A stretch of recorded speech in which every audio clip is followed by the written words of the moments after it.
I'd like to introduce Dr. Casey Anderson, and he is the Associate Director for Access and Technology with a group that he's going to explain what company he works for, but they contract with ICCB, and so that's why he's here. Do you have another clicker? This one? Yeah.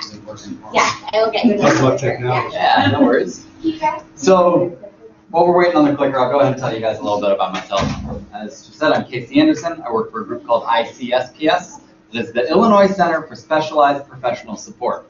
I've been working for us for about 3 years and still mess up that acronym all the time. I'm sure if you have attended PD out in the state, gone to the Forum for Excellence, Transitions Academy, any of that sort of stuff, you've seen me around. ICSPS wears all sorts of different hats. I'm here in a capacity today because we do a lot of professional development for CTE and adult ed programs across the state. We're part of like the Service Center network. So we do technical assistance, we develop publications that'll help you guys out, all sorts of stuff around PD and training. Now, with that said, I want to tell you a little bit about some of the other things we do, because this is kind of an outgrowth of some of that other work. We do a really wide range of activities. So we work on WIOA implementation, work with the Workforce Board, do civil rights reviews for ICCB. We partner with adult ed on all sorts of different things, and one of those, kind of the other duties as assigned, is to work on a lot of different committees. So I'm sure that's not a surprise to anybody here. One of those committees was the Illinois Essential Employability Skills Committee. That was an outgrowth of the Adult Ed Strategic Plan and the Workforce Education Strategic Plan that brought together all sorts of stakeholders. All sorts of stakeholders to really get together and work through the idea of soft skills, or as the committee determined, essential employability skills in the state, and how those skills were being used in education, how things like WIOA needed to see those skills implemented, and also what business leaders and industry really wanted out of that. So there are a lot of elements to this discussion that's been going on for a lot longer than I've been working in the field. But what I'm here to show you today is the consensus for the state of Illinois about how our essential employability skills need to be understood and worked with. Okay, great. So this is our slide. This is our logo. If you ever see this, it's something that was produced by us. Like I said, we do webinars all the time, put on a lot of different conferences. And then this is going to be the introduction to the framework. I do apologize. There are going to be a few times I'm going to turn around and point at stuff on this. All of it is also in here, but I kind of broke stuff out so we could walk through it together. So what is the Illinois Essential Employability Skills Framework? As I said, it's that consensus from this working group about what soft skills that were named essential employability skills are, what the needs of business and industry related to those skills are, and then a lot of the educational entities that were involved gave feedback on how those need to be used in classes or how they could be assessed as the state moved forward. Oh, we're good. Awesome. Thank you. Huh? No, we're not. There we go. Okay, so before we really dive into what that is, I want to go through what the parts of this document are so that you can understand how we're going to work through this today. The first thing is an introduction. It's pretty simple. It talks about the process of the coalition building around employability skills, the committee that was brought together, the strategic planning process. All of that wonderful information is right there on the introduction page. I will leave you to read it at your leisure because I've already gone through about as much of it as I remember. Then there is a list of the essential employability skills participants for the committee. I do want to say before we get going that I worked to co-facilitate this group. This isn't my brainchild. Instead, we really did try to engage as many stakeholders as we possibly could and get everybody to come to consensus, because everyone in this room, I'm sure, knows that sometimes business and industry articulate something they want from students that might not be realistic based on the constraints on the type of education they need to get while they're here, the place they are in life, all sorts of other things. Business isn't in the business of considering student barriers of the educational process. They know what they need, and they articulated that to the group. And it was up to the group to really look at how we could understand whether or not those skills were being implemented and how we could assess them.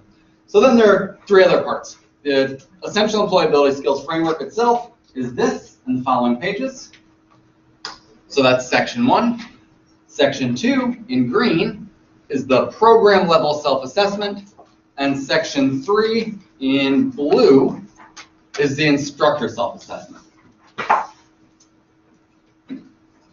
So this is a list of who was involved in that committee.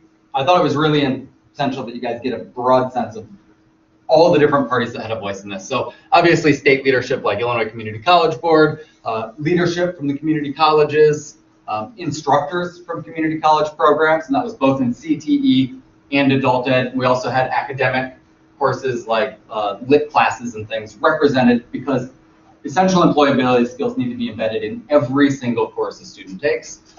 Department of Commerce and Economic Opportunity, workforce development groups, so representatives from Jobs for the Future, those big national level organizations, representatives from your local one-stop providers and your AJCs, regional office of education, so the secondary partner in the CTE system, chambers of commerce, professional organization, and business representatives. So we cast this net as wide as we possibly could.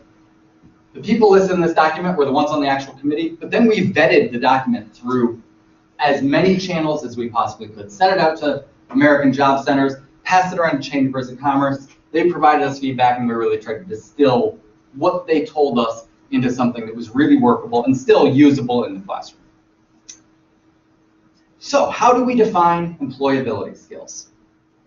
The committee talked a lot about even what this should be called. I've already said about 3 times, we chose to call them essential employability skills. One of the reasons that is so important is because of the amount of time we spent working through that terminology. We're really intentional about it. Soft skills creates the impression that they're not as important as the hard skills, the technical skills you walk away with. But what we're hearing from employers is that's just not true. They are essential. Job skills isn't really what they are, because a lot of times when you look at like the workforce system, you'll hear things about job skills and you hear about how to write a resume, how to interview.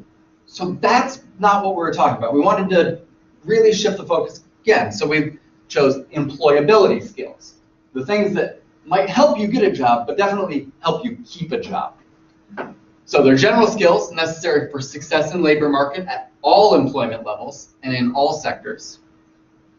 As I said, they have a number of names, and all are sets of core skills employers want to have in their employees. And as we start to go through that, you'll really see what I mean. And again, the definition of these is so broad, and you can think of 1,000 things that we won't go through that are going to be under these umbrellas. So try to think of the employability skills as this overarching category.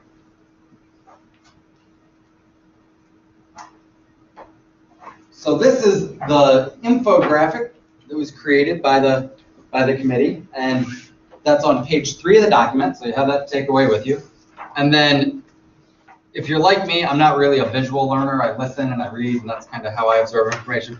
We have far more specific information broken out into each one of these on the pages that follow in section 1. So we've got 4 major skill categories, and then within them some traits that we believe exhibit those categories. So personal ethic can be exhibited through integrity, respect, perseverance, positive attitude. We're going to get more into these and dig a little more in depth. But work ethic, dependability and professionalism, teamwork, critical thinking, effective and cooperative work, and communication, active listening, and clear communication. Again, really broad categories. You're also going to notice a huge amount of overlap between some of those things. For example, professionalism and teamwork are obviously related. We are very well aware that this stuff can't really be neatly categorized, which is why we put these lovely little bands connecting everything in the infographic. But all of these are a pool of skills that will be built at the same time, that will reinforce one another, that can be interchangeable depending on context and situation. And that's why it gets so confusing in your education, because we are aware that your job is to teach a set of skills. In CTE especially, that is a set of technical skills to make sure that they can do the job that they're going to be hired to do. These are far more ethereal. And so this document has been designed to really help you not to give you a greater burden, say, okay, now you have to teach all this stuff too. Instead, to take a look at what you're doing in the classroom, see how it aligns with this framework, and then document that you are already teaching what you need to from this, or help you brainstorm ways to incorporate some of these into activities that you're already doing by making minor tweaks. Now, that is not to say that you're going to just, there are going to be some things that say, oh man, I really got to figure out a way to teach professionalism. But I've been working in the field long enough to know that you guys take your job seriously and you're already probably doing a lot of that. Again, this is to help you document that, help you really think through what you're doing and make sure the alignment is already there. So I want to get a little more into the skills before we start looking at the self-assessment forms and start talking through some of this stuff. Because as of right now, I'm up here lecturing you. A lot of what I want to do today is really talk about what you guys are doing and see how it does align. So we got to have a good foundation of understanding of what our skills are. A lot of these subsections here were directly articulated by businesses about things that they needed to see happen in the workplace. So we start with these big broad categories. Personal ethic, what's that mean? Oh, well, it means integrity. Well, but what's that mean? So then business was able to articulate that for them, someone who acts with integrity treats others with honesty, fairness, and respect. And then again, as a facilitator, I had a really easy job. I was just able to say, okay, so what's that mean? And they were able to give us even more detail. So demonstrates a respect for company time and property, is present and engaged in the workplace, demonstrates appropriate use of technology in the workplace, demonstrates appropriate use of technology in the workplace. Anybody have any idea what they're talking about there? Whoa. Smart one. Oh, sorry, I don't have one of those. Anybody have any idea what they're talking about with that? Stay off your cell phone. Stay off your cell phones. That is absolutely right. And I've got mine turned down over here, so I'm sorry. But all of these concerns had to be listed in a way that was vague enough to apply to a broad number of situations, but they were coming from a real direct place. They want people to demonstrate respect for company time and property by staying off their cell phones and actually doing their job. So then, as bureaucrats, we had this wonderful process of distilling that into bureaucratic rhetoric that we could take out to the field. So this is what we end up with. Our second example up there, accepts responsibilities for decisions and actions. Again, this was a real direct need. All right, so we had somebody on their cell phone, we told them we couldn't have it there, we had to take it away, and they really freaked out about it. Well, they need to demonstrate appropriate use of technology in the workplace and then accept their responsibility for their decisions and actions. So already, I am sure every one of you is sitting there thinking that you can relate to something like that. Anybody have any trouble keeping students off their phones in their classes? Yeah. And I'm sure all of you are thinking the same thing those employers thought. These are adults. I shouldn't have to tell them to do that over and over and over again. But one of the things that we did get out of a lot of this work is that these really are skills. And for many of us who have been in the workplace, might have naturally been inclined to some of these skills, might have been on how we were raised, how our education went before that, but it seems like the simplest thing in the world. But for somebody newly into the workplace, or going through training that is eventually going to get them a job, or a student who has faced multiple barriers to even get to the point where they are, and is still struggling to overcome barriers on a day-to-day basis, these aren't just the most natural thing in the world. These are a skill that has to be learned, that has to be practiced, and that needs to be become so ingrained that they can learn to apply it in situations that they haven't anticipated. So the other areas we have here are respect, works effectively with those who have diverse backgrounds, beliefs, and cultures. We had a representative on the committee from Southern Illinois who has had some serious issues with this at the workplace. I'm not going to get into any more depth than that, but at a fundamental level, they had people who could not work with people who were different from them. And for a small business of 7 or 8 people, one person like that could derail their entire business. And so when that gets articulated to us, we have to think about, okay, well, what are we really looking at here? Somebody who works effectively, does what it says on the board there. But then how do we develop an understanding of that in a classroom? How do we predict before somebody gets into the workplace that that's going to be a problem? And again, a lot of this stuff is already going to be in what you're doing. Every one of you has a discipline policy that you have to follow at the college year. So the structures for this are in place. The key became, how do we measure it? How do we document it? And how do we know that a student who graduates is going to be able to apply that in a work context? So I'm really quickly going to run through the rest of these. I know I'm being recorded, so I don't want to leave anything off the recording here. Under respect, exhibits respect for authority, so they can follow a chain of command. Perseverance, stays on task when provided with strategies for overcoming barriers. Positive attitude, creates a pleasant and polite manner with clients, coworkers, supervisors.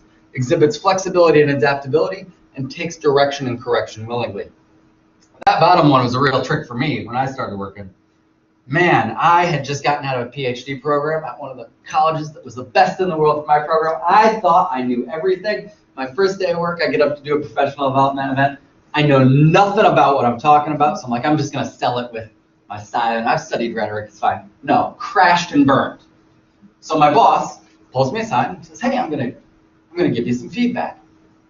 My knee-jerk reaction, while I did do things like exhibit respect for authority, I left away thinking that, like, how could she think that I did a great job? Truth is, it was awful.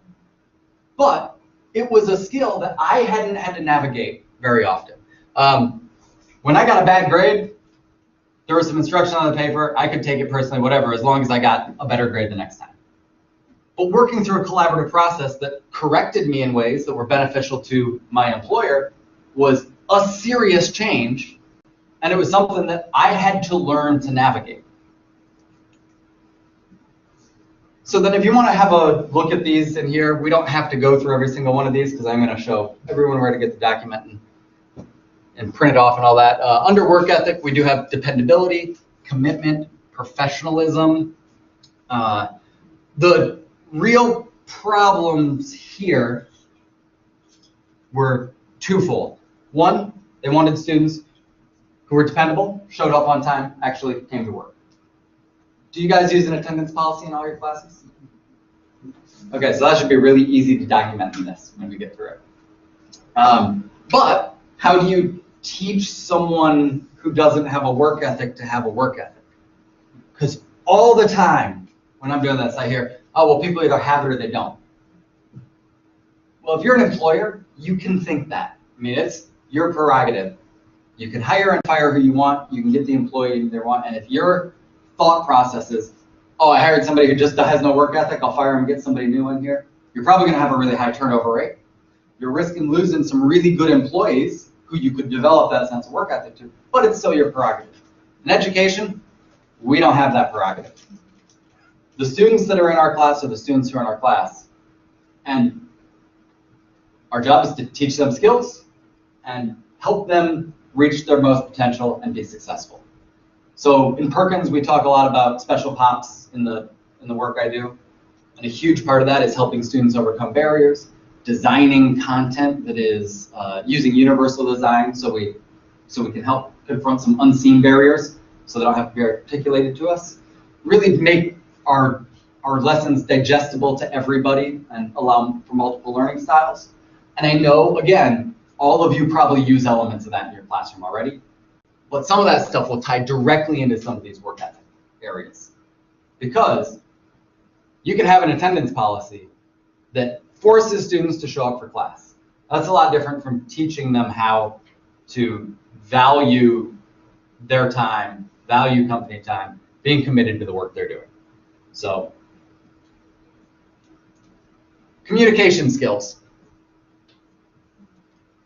Not everybody is going to have a job like mine where you stand up and just talk to people all day. So that's not what we're talking about here. Again, the real world communication skills that became a problem here were taking instruction, critiquing behavior or performance, and navigating a complex chain of command in a work environment that people had not had to go through before. So under here we have active listening, demonstrates sound decision making, exhibits problem solving skills. I have a feeling some of you are wondering why problem solving skills is under communication. Because that was my first thought. Again, I did a lot of work on communication in my education. I thought, okay, it's all about making yourself clearly understood, being able to distill complex ideas into bite-sized pieces so everybody can understand them. So there's problem solving involved in that process, but communication is not problem solving. But the real point here was about A, customer service, and B, navigating that workplace environment that is foreign to a lot of people until they're in it. So if a customer comes up to you and says, I'm having this problem, can you use your problem solving skills to communicate the problem to the right people within the department or within your agency or any employment? And then B, can you communicate that message back to the customer to make sure that they understand how the problem is being solved? So again, we took a very broad concept and applied it in a really specific way to meet the demands of the workplace. Effective and cooperative work demonstrates the ability to work effectively with others. So you can see that will be a theme throughout this entire document. Is willing to ask questions and seek clarification or guidance. Uses appropriate strategies and solution in dealing with conflicts and differences to maintain a smooth workflow. And the final one is teamwork. So again, we've got critical thinking here. So there is a lot of cross between all of these. Demonstrates sound decision making, exhibits problem solving skills. And the second one there is actually a typo on this. So my apologies on that. The second piece of teamwork is clear communication. I'm sorry, the second piece of communication skills, that's where the typo is follows direction, is open to correct, comprehends written material, and explains a process or problem verbally or in writing. So the effective cooperation work does go under teamwork here. But that critical thinking idea is clearly under both of those. So does anybody have any questions about the framework itself, the ideas about employability skills, before we move into how to use this document, what it actually means to you? And please interrupt me at any time, because I can stand up here and talk all day. I really want to hear your questions. I want to be able to answer them and have us work through some of this stuff together. So, any questions to this point? Pretty self-explanatory of what we're trying to do. Okay, so then you guys all know exactly why you need this, right? No? Okay. So that's what we'll move into next. All right, so I don't have a slide for this, but I do want to talk briefly about section 2. Is everyone in here instructors, or do we have administrators as well? Administrators as well? Okay. So we'll spend a little more time on this than I normally would. Section 2 is the beginning of our self-assessment tool. And ICCB really wanted to make sure that you guys didn't feel there was an extra burden now because of this task force, because we all know that's the job of the state task force, is to make other people do more stuff and not give them any more resources. So they really wanted to avoid that. So this is a tool to help you self-assess. It is not something you have to do. It is guidance, and it is a framework to work with to make sure you're in alignment. One big takeaway, this is not homework. This is something to help you. All right, I just want to get that out there because, again, we got paid to do it, and the last thing I want us to leave here and have you guys all think that guy is paid to make me do more work. Awesome. So the first section of the self-assessment tool is for programs. Is there a Essential Employability Skills or a soft skills course here that's required to be taken? Does anybody know the answer to that? College 102, isn't it? Okay. College 102, I think, is okay. Required. And is that required in every different discipline? No? Okay. So one of the things that we heard loud and clear from some colleges is, we're already teaching soft skills. We have a course on it. And our response was, it's not enough. If it were, employers wouldn't be saying that these skills are missing. And two, You cannot expect someone to know how to apply a new set of skills in every possible situation that results from their college education and employment based on one several-hour course that's part of their orientation. So what we're trying to move away from is the idea that here's your soft skills, take them and use them in your education and employment, to embedding those skills into other activities throughout the entire educational experience, and hopefully throughout the employment experience as well. So all this part is, for the administrators, is a way to document how your courses flow together and how the skills that'll be articulated in the next section align and can be built upon based on the progression of courses. So the first thing, you need to clearly articulate your program goals. That should be easy enough for every program administrator, because you have to do it on basically every time a grant is due or new funding sources are added, anything like that. And every program should have a clearly defined goal. Then there are questions about how employability skills are used in the program. Again, that is to help you narrow the idea of the approach you're already using and then to articulate an approach going forward. There's also sections that ask about professional development, so that could be provided directly to ICCB. So if you have a culinary course that is using introduction to soft skills and then never touching it again, that's not what we want. And great professional development would be how to use the employability skills framework to embed it in activities. But we understand that every program at every college is different. So we wanted to give you a way to work through how your approach is already working, and then identify those pain points yourselves, and then articulate to us or ICCB or anyone else what training would be beneficial to help you get to where you want to go based on your articulated goals. The next section we look at that is really critical for an administrator is that stakeholder engagement. CTE programs have to have advisory committees, but what do those look like? Are you really using an advisory committee to find out what skills are important to them, help them validate your approach to curricula? Or are you just inviting them for breakfast twice a year and saying, look at our nice lab? Because the dynamic that exists between members on an advisory committee and the programs in a college will be dramatically different based on how that approach goes. If they see you as someone who is self-contained, who doesn't really want their opinion, but could maybe supply them graduates, you're never going to get the kind of feedback that's actually going to lead to program improvement. But if they're engaged and see themselves as a real partner, one of the values that we've seen come out of that is they help you identify the soft skills that are really important, the essential employability skills that are really important. Oh my gosh, don't tell my boss I just did that, sorry. The essential employability skills that are really important to them. And they see how they're being applied in programs. They are far more likely, when one of their students gets placed with them, to continue that kind of development. They're going to be more invested in those students because they're more invested in the process. That can have better returns for their employees. It can lead to career growth. And in turn, it can lead to more support for the programs. So I'm not sure, any of you guys in an IET, ICAPS program? Anyone an ICAPS instructor or administrator? No? Okay.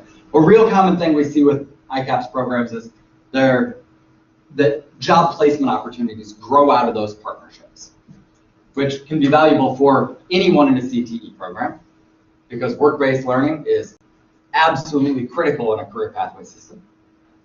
And in order to give students that work-based learning, the employer has to feel invested. So if they're coming and saying, oh, this is a nice lab and thanks for the biscuits once every 6 months, it's not going to get you the real opportunities for your students that you want. So this is a way to map some of that stakeholder engagement and really, again, think about being intentional for that process. Anybody have any questions on that? All right, so now we're going to get into the bulk of this, which is section 3, the self-assessment of exposure to employability skills in classroom activities and work-based learning.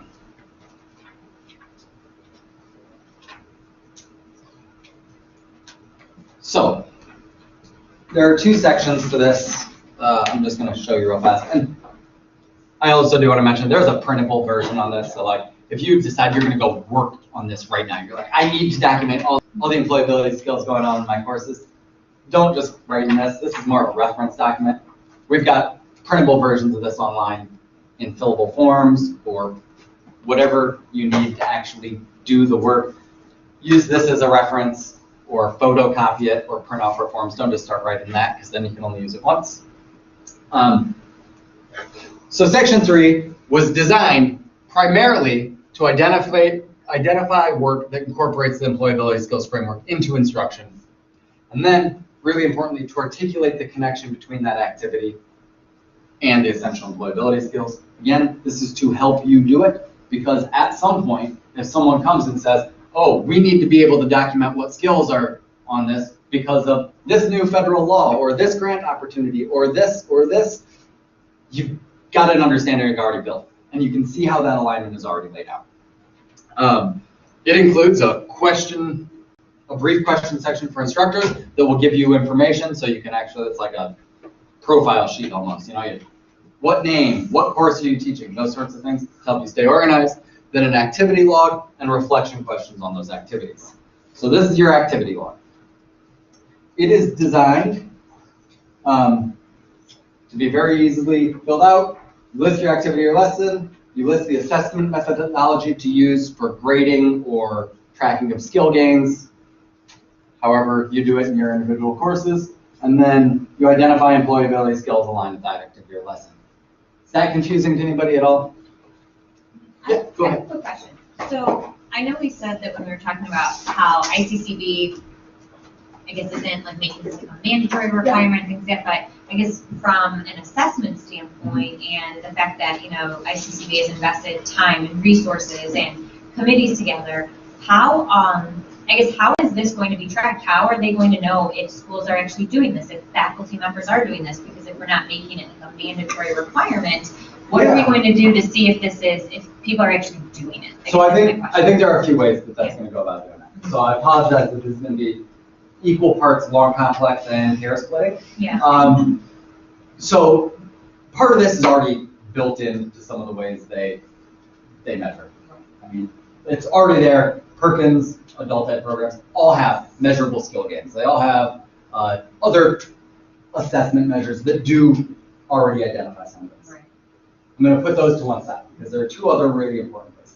First is, if anybody's ever seen an application for, I think it's going to be called the Perkins Leadership Grant Package this year, but before that, there was a subcomponent of that. It was a $10,000 grant called the Special Population Support Grant. A really important part of that was that you were able to articulate this targeted student population, the barrier you were assisting them overcoming, and the skills that they were learning that would help them be successful in the future. Those were essential employability skills. They can weld a straight line now. They were, what are the things that will help them keep employment? Because it's a group that is traditionally struggles with retention once they're in a job because of these extra pressures on them. So when it comes to receiving funding, a lot of that needs to be articulated. Perkins plans are a great example. I've read more Perkins plans than I care to. And one of the constant things that ICCB rejects parts of plans for or makes them be rewritten is that they do not make these connections explicitly. They'll say, oh, we're gonna bring ICSPS to do in some professional development. Great, okay, that meets the professional development portion. Why does that matter? What's it matter to your students? They don't get any of that information, and if you can't articulate it, it gets sent back for revision over and over and over. Now, is your Perkins money going to get rejected because you didn't articulate the skill that your students might learn based on the professional development your instructors had? Probably not. But that is all being tracked year to year to year, and it is used to assess the success of programs at a much larger level.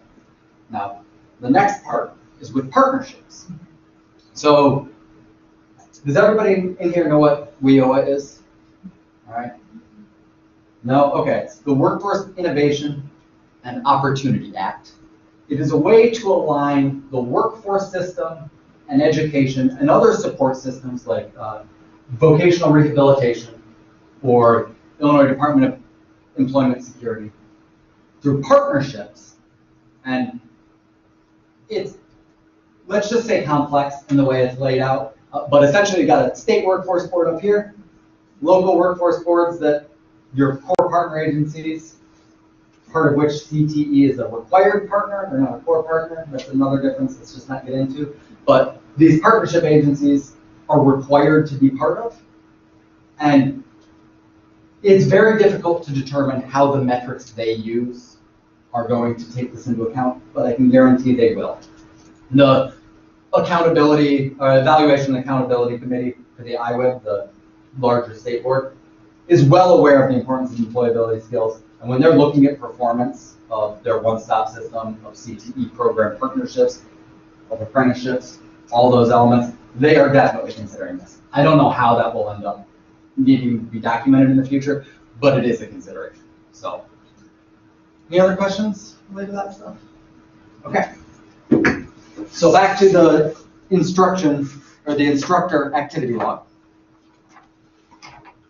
The third section there is, again, some reflection questions. Really, again, we just are trying to get you to be thoughtful about how the activities you're doing in class relate to the framework. The real easy example is an attendance policy. So if I put down my activity log and all that, and I am feeling cheeky and want to put down, well, we have an attendance policy, then I have to go through and say, what strategies do you do to teach the employability skills in the classroom activity? Well, I'm not teaching anything in an attendance log. Or am I? And that's a really good question. How are you using that? When there is an absence, what are you doing? Is your student receiving feedback? Are you trying to emphasize the importance of being there? Or are you just saying, no, you weren't here, 2 more and you're out of the program? I mean, it makes you start thinking about your approach to that activity. What methods do you use to reinforce the essential employability skills taught in your classroom? So again, relate to that activity. Is there anything that you're using to reinforce the idea of a positive work ethic and showing up for work on time in the coursework you're doing? Well, with an attendance log, it's kind of hard to see the way you could, unless you had things like group projects where they're expected to work together in groups outside of class. Then you need to be able to articulate how those two ideas connect and what way you're really considering that or providing feedback and instruction on. And then reflect on the activity log and detail what changes you'll make in the future. If I'm looking at my attendance policy, well, I'm going to stick to that. Then I'm doing nothing else. I'm just keeping track of it and turning in the paperwork, and there are consequences for students who don't come to class, and the ones who do come to class, well, great, they pass. Well, maybe I want to think about actually providing some feedback about attendance, about how attendance is going to work at the workplace. If I'm going to have a guest speaker come in that is for somewhere that does shift work, say, hey, can you take 5 minutes to talk about how crazy working on shift work is and what that does to your schedule and why it's really important that everyone is on time at work and what impact that can have on the entire company if people aren't showing up for their shifts on time? So there are a lot of different strategies you can use for this. So now that I've talked to you for like 40 minutes, I'm sorry. One of the things that I want to do is go around and actually have you guys pick out some activities that you think are working really well for any of the employability skills. And I want to talk through ways that that could be implemented in another context, ways that it's reflected in the workplace, or even identify some things that maybe you think could be improved. So I'll get a couple of brave volunteers to get us started. So why don't we look at something to start with personal ethic. Now again, that's integrity, respect, perseverance, and positive attitude. And I'm starting with this because these are far more ethereal and complex than some of the show up on time, don't be on your phones, those sorts of ideas. Yeah? The last 2 classes of the semester in all of my classes, I generally teach job skills and how to find a job. So there are 2 different things, job skills, which really come in line with section 1. Oh, yeah. Okay, they're all part of section 1, and those are the kind of things that I talk about. And reference those people that have it, and even gently prod those people that don't to get on board. Yeah. In order to get a job. That's great. The second part of it is, talking to them about how to go about getting a job, how to look, how to act, those kinds of things. So what you have in section 1 is something that I'm pretty much working on now. That's excellent. And being able to just explicitly state to students, hey guys, here's the expectation you're going to run into in the future. Know it, and then let's talk about how to navigate it. That is a really valid approach. Can you think of any way that you could take some of those skills, though, and actually apply them to an activity related to teaching a technical skill in your class? Got a good one for you. What about wearing a uniform in class, or something that's appropriate for working in the workplace? Culinary, you make them wear? Yep. And a very clear policy that they are not allowed to participate in the laboratory if they're not. Yeah. And so I'm hoping when they get out of that culinary program, when they show up to work, they know I can't just show up in a t-shirt and jeans. I got to be in my uniform that is appropriate in this context. Do you ever articulate why it's so important in that job set, or do you just say, hey, show up in uniform, you can't participate? Well, yeah, I mean, we talk about the purpose of the uniform, Great. both in terms of safety and sanitation, but also professional appearance and corporate job. And it sounds like the difference between doing that or just, saying, no, you can't participate, is that because they see how important it is in that context, they might be able to start thinking about how, if they change careers, that in this new context, what are the importance of the uniform or the professional attire? If I jump from culinary to welding, I still have to wear my uniform, my safety equipment, my welding mask. It's a different set of rules, but the same ideas apply. You have to look professional, it works for the job you're doing, and here's why we do it. Okay? So, all right, those are really great examples. Anybody else have a good example of an activity they do that would relate to personal ethic? So, again, treating others with respect, stay on task when provided strategies. Yeah, go ahead. I don't have a game or anything that we play, but I think some of the programs have where we actually bring our students to the setting. So I'm a nurse, in a nursing program, we bring our students right to the hospital. Perfect. And sometimes the patients are the ones who put them in check. That's great. If they don't know what they're doing, or they, stand there and they're ignoring the patients, but excuse me, they're the ones. And I've had several students come in the back crying, I'm just that, just in case they're doing research. Welcome to the working world, right? That's exactly what I said. Welcome to nursing. Great. And that is a perfect example. And I'm really glad you started it with we don't have a game or something we do, because that's not what I'm asking you to do. I'm not saying do an extra activity that focuses on perseverance. But man, taking somebody to a job site and having them experience a bad day in a job, they have that experience 2 or 3 times. They've developed an understanding of what the working experience is going to be like. Their skin's going to get a little thicker, I bet. And so it really does tie directly into the idea of perseverance. And laying out a realistic expectation of how your day-to-day job is going to go is absolutely critical. Again, I know every single person in this room comes to work every now and then and goes, why am I here? I could just leave. I could be on a beach by noon tomorrow. It's something we all have. The danger is that if you're in a new context, you haven't been confronted with the bad parts of the job, you could waste 2 years getting an education, waste a lot of money, and then go in and your first day be sent home crying by a patient and start to think, this career wasn't for me. What was I thinking? I didn't know it would be like this. I thought I was going to be helping people every day and they'd be really appreciative. And I know that's not realistic. A lot of nurses don't get into the work field thinking that, because nursing programs do a fantastic job of building that idea of what the day-to-day is like. I think that's the piece of it, is not just to let my student get yelled at and laugh at them or something. It's more like, okay, let's sit down and talk about this. Exactly. What happened? How do you feel about it? Why do you think it happened? And, I process, because I'm a mental health nurse too, so my first question is, how do you feel? Are you okay? And I just want them to know that, this is why this happened, this is how you need to be better prepared, this is, you know, whatever. And so that's, I feel like the experience itself was a learning, but me helping them process is also supposed to let it marinate in there, and hopefully they learn something. Yeah, and I think that's a really great example of some of the skills we're looking for in communication as well. Again, I gotta flip open the tool to the page. I apologize about the typo up on here, guys. I'll get that corrected. But effectively explains, not up there. So effectively explains a process or problem verbally or in writing. Having a negative experience like that can teach a lot about perseverance. Being able to articulate why it was a problem, understand how to remedy that problem in the future, or just learning to communicate the problems that do exist to protect yourself in the workplace for documentation purposes, X, Y, or Z. Those are all critical skills that are employability skills. They're essential employability skills, and you're already doing them.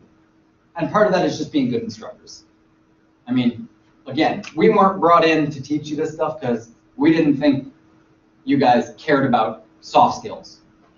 We're brought in to help you be intentional about documenting them and understanding how you're embedding them so that the partnerships that develop between you and business and industry can become more productive because they become partnerships, they become responsive, and you can more clearly articulate the successes you're having. Okay, so work ethic. Anybody doing anything in their classes that relates to work ethic? I see you laughing back there. Why don't you give me an example? Well, so number one, right? Mm-hmm. So if they show up to my class late, I tell them that they're fine. Yeah. We walk through my door late, they're fine. And God willing, that will keep that from happening in real life to them when they show up. Yeah, they think it's a job. Yeah. Well, So I'm going to that's the responsibility of the employer. That's right. And employers aren't accountable to how people feel. And that's a really hard thing to learn as a student. I've got a great boss. She's a phenomenal mentor. But if I showed up 2 hours late every day for work, I'd have lasted 2 days. She'd probably give me a break the first day. After that, no chance. And for some people, it takes 2 or 3 or 4 jobs to really start to get that message, because it's a skill that they have to learn and they have to practice. And if they're learning it in their programs and practicing it in their programs and have a clear idea that that is what they're doing, it's a lot less likely that first firing is going to be a learning experience for them. Because again, we're preparing them with the skills to avoid the unnecessary barriers or the problems that they've encountered. Instead, we're setting them up for success and better retention. All right, so last one of these I want to do before I move on to some other ideas is teamwork. So critical thinking and effective and cooperative work. Any of you guys use group activities in course? All right.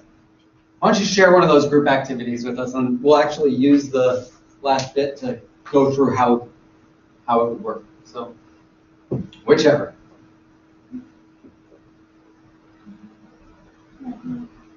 I need somebody to be brave for me. Just go ahead and pipe up.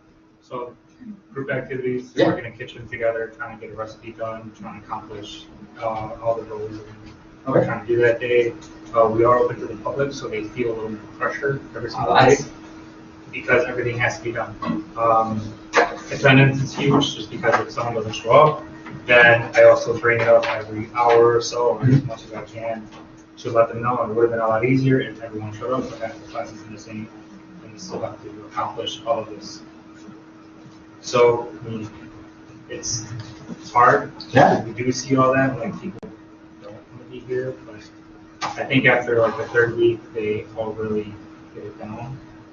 But towards the end of the semester, they slack off again, so that's the hard part. It's like, well, And I never did that when I was a student. Never slacked off right at the end of the semester, I promise. So that's a really good example. Group work in a setting that is actually accomplishing a task that they would be expected to do when they're employed. And it's in a manner that reflects that employment as close as possible. Okay? So if we're going through this classroom activity log, we can design this so there's not as much flipping back and forth here. So identify the essential employability skill aligned with that activity or lesson. So I want you to go ahead and look through this. Critical thinking demonstrates sound decision making, exhibits problem solving, demonstrates ability to work effectively with others, use appropriate strategies and solutions. Which of those do you think apply to that particular example? Okay, we got 2B, I agree. 2B absolutely does. The problem solving, yeah, and the example you cited where somebody doesn't show up, how do you still do the job? It'd be a lot easier. How do you solve those problems? Anything else? I think we could probably make a case for most of these. Yeah. So what I would do in that is just write teamwork probably because it's all of the above, but you could target specific ones, especially if you're looking for areas of improvement. So then your assessment methodology, how do you assess the success of that activity? Yeah. Taste everything. Taste everything, all right. And then they realize sometimes it doesn't taste good. Great. So is there a grade that applied to that? To the taste portion, no. But to the working as a team, to working clean, effectively, timely manner, yes. Mistakes are going to happen. And sometimes that piece of produce may not be as quality, so I understand why design that tastes the same. But they get sometimes, well, because sometimes they are dealing with people, guests, and they're the ones that complain. So when they do realize that, okay, not everything I make is everything it's going to be to everyone's liking, then it's kind of like when you bring them forward, and they get a little upset. And, I don't know, just... That's great. So I really like that answer. And I didn't ask you if there's a grade applied to it because that's the right answer. You have to grade them. No. I like that there are multiple components to this. One, there is a grade because it's a technical skill and it's a classroom. Okay? Those are really easy to document. What do you think sticks with them longer? Tasting something they made that was terrible or getting a C? Taste. Yeah. So not only are you providing grade, you're providing an assessment method that demonstrates the concrete real life experience that they would have to relate to their success in the classroom. And that's a really powerful one when you think about this entire thing together, because I have a team of 3. One of them doesn't show up. Then we make a dish that somebody says, one of the members of the public has eaten it, says, this really wasn't great. Especially if I've made it before with my team of 3 and it's been pretty darn good. Then we can start to get into some of these other ideas about communication, work ethic, personal ethic, that really start to tie together about, well, how do we improve ourselves? Where's the failing taking place? What lessons can I learn from that? And that's how they all reinforce each other. So I think that was a phenomenal example. Excellent. Yeah, you guys can clap, feel free. I know it's not for me, that's okay. So where can we find the Essential Employability Skills Framework? You've got a printed copy in your hand. You can always contact ICSPS, and we will send you as many of these as you need. The ones for printable documents, fillable forms, the entire framework, they're all up online at, I apologize for the really long thing here, but icsps.illinoisstate.edu. This is the direct link because it's in a slideshow that we archive, so you can always find it. But if you go to icsps.illinoisstate.edu and search Essential Employability Skills, you'll find this document on the first one in the drop-down.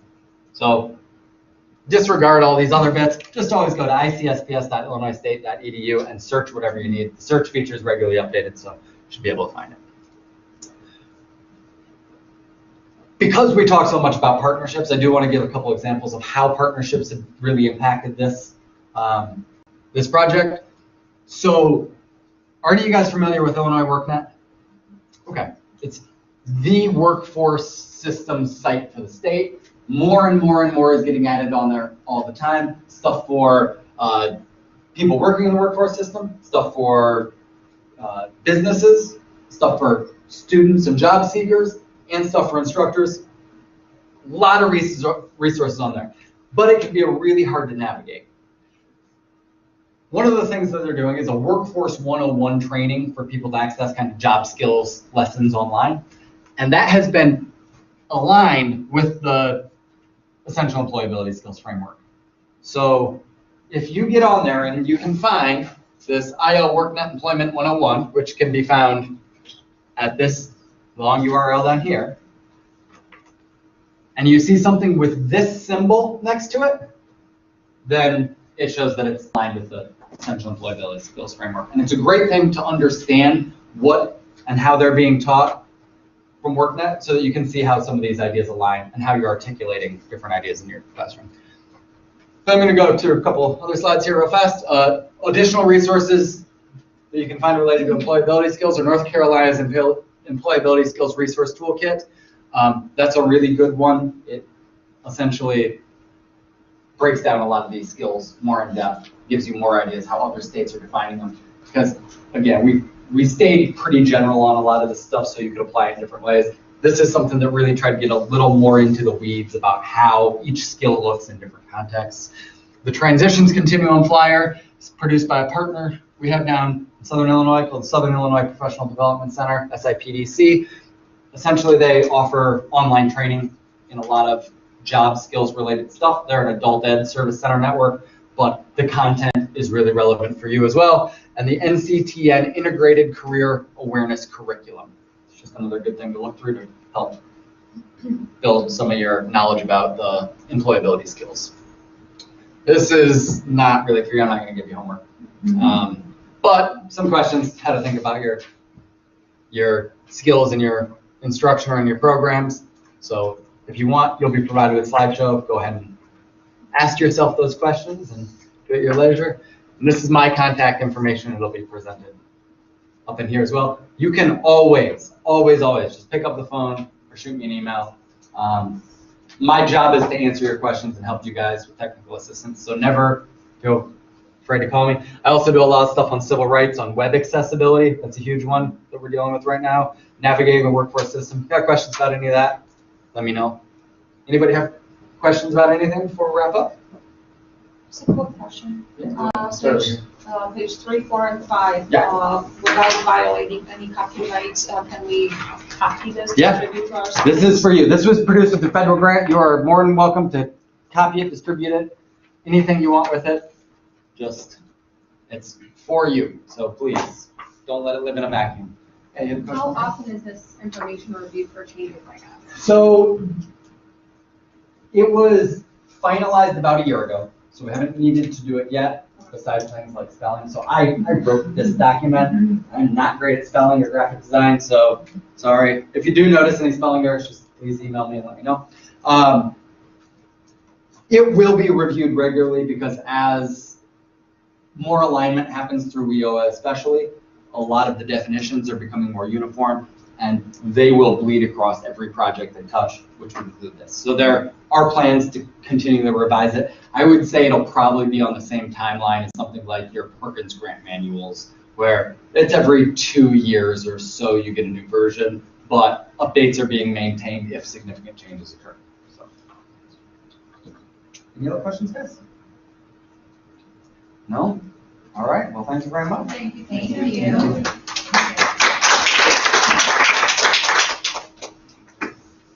I'm also going to leave some of these here in case anybody wants extra copies. So.